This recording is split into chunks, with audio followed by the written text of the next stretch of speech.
नमस्कार. श्री स्वामी समर्थ महाराज की जय. प्रकृती ही 5 तत्वांनी आणि 3 गुणांनी युक्त असून मानवासाठी ती अत्यंत मंगलमयी आणि कल्याणकारी आहे.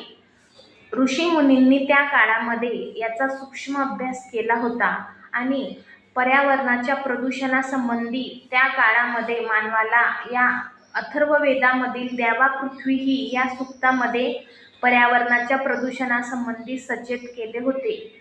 मग मानवासाठी ही जी काही निसर्गात जी काही संतुलित व्यवस्था आहे ती कल्याणकारी आणि मंगलमय आहेच, पण मानवाने प्रदूषण केल्यामुळे ही जी व्यवस्था आहे ती असंतुलित झाली आहे. त्याने काय झाले आहे की भूकंप, त्सुनामी, ज्वालामुखी, दुष्काळ, चक्रीवादळ असे हे जे काही उद्भवत आहे ते यामुळेच उद्भवत आहे. विज्ञानाच्या सिद्धांताप्रमाणे प्रत्येक क्रियेस प्रतिक्रिया असते.